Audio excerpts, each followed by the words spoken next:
The United States can no longer assume that the rest of the world is on its side.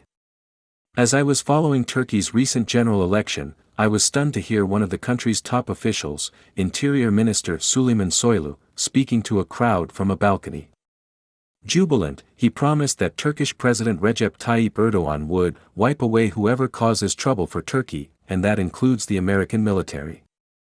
Earlier, Soylu declared that those who pursue a pro-American approach will be considered traitors.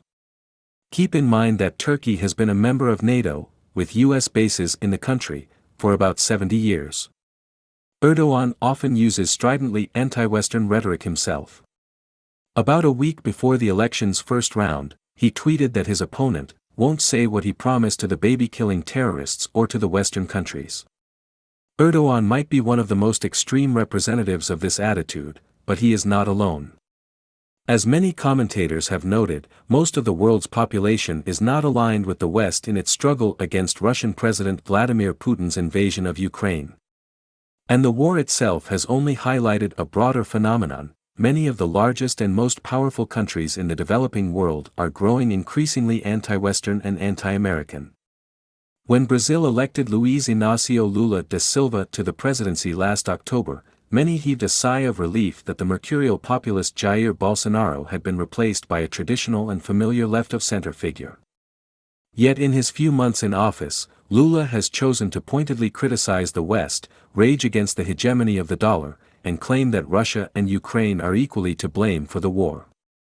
This week, he hosted Venezuelan President Nicolas Maduro, whose brutal reign has led millions to flee his country. Lula lavished praise on the dictator and criticized Washington for denying Maduro's legitimacy and imposing sanctions on his regime.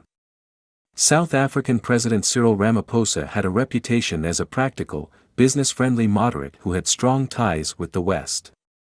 But South Africa under him has veered closer to the Russian and Chinese orbit. The country has refused to condemn the Russian invasion of Ukraine, has hosted the Russian and Chinese navies for joint exercises, and now stands accused by the United States of supplying arms to Russia, allegations that South Africa has denied.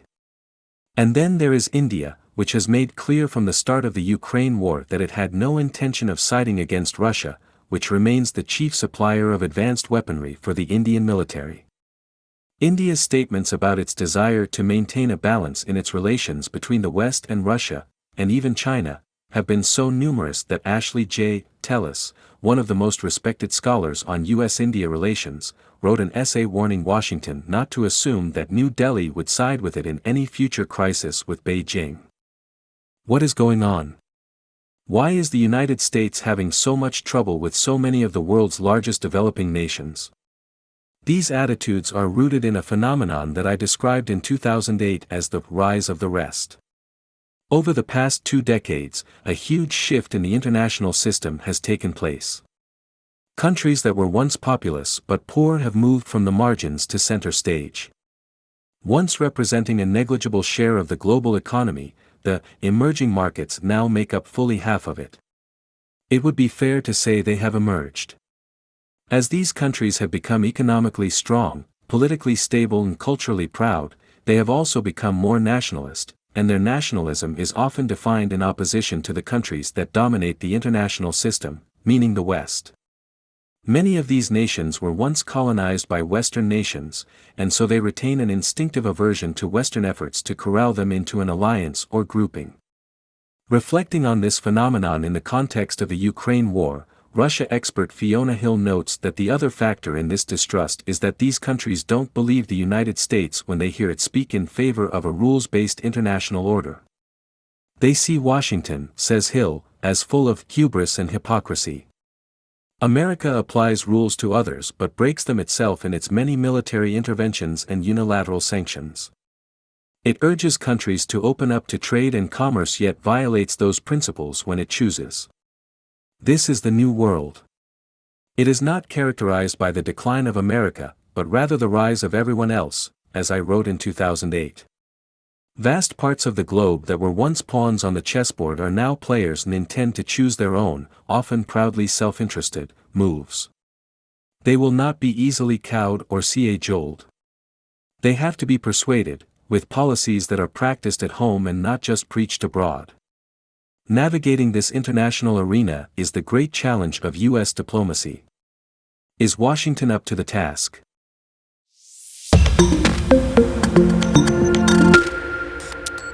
The United States can no longer assume that the rest of the world is on its side. As I was following Turkey's recent general election, I was stunned to hear one of the country's top officials, Interior Minister Suleyman Soylu, speaking to a crowd from a balcony. Jubilant, he promised that Turkish President Recep Tayyip Erdogan would wipe away whoever causes trouble for Turkey, and that includes the American military. Earlier, Soylu declared that though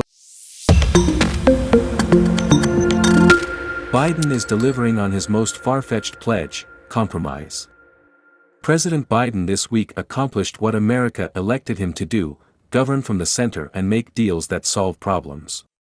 Progressive Democrats don't seem to like that cooperative spirit, which is a big reason their candidates keep failing to become president.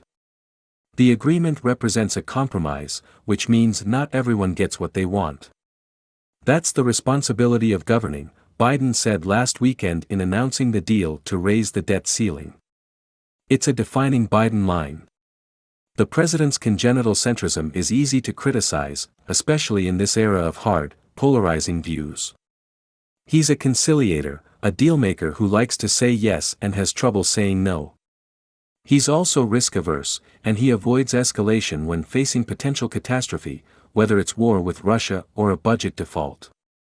But Biden's critics miss the glaringly obvious fact that he is behaving precisely as he said he would. His inaugural address was a pledge to restore normal order. I know speaking of unity can sound to some like a foolish fantasy, he said, but still, we can join forces, stop the shouting, and lower the temperature. Join forces with Republicans? Was Biden nuts? Yet gradually over the past 2 years, dodging brickbats from the left wing of his party, he has done it. First with a bipartisan infrastructure bill, then with a modest gun control measure, then with the Bipartisan CHIPS Act, and finally with the budget agreement. As Biden said on Wednesday, when the House passed the deal, I have been clear that the only path forward is a bipartisan compromise that can earn the support of both parties. The most damning criticism of Biden's budget agreement is that he capitulated to Republican hostage-takers threatening to destroy the nation's financial health if they didn't get their way.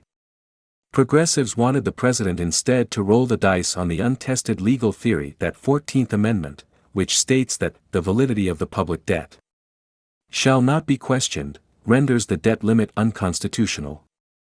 The deeper point is that the budget agreement wasn't capitulation but compromise. Biden got the essence of what he wanted, which was an extension of the debt limit without savage cuts to domestic spending. As for the GOP hostage-takers, it's true, and outrageous, that they were holding a gun to the nation's head. But as the FBI will tell you, in a hostage situation, someone needs to negotiate with the crazies, and keep talking until they agree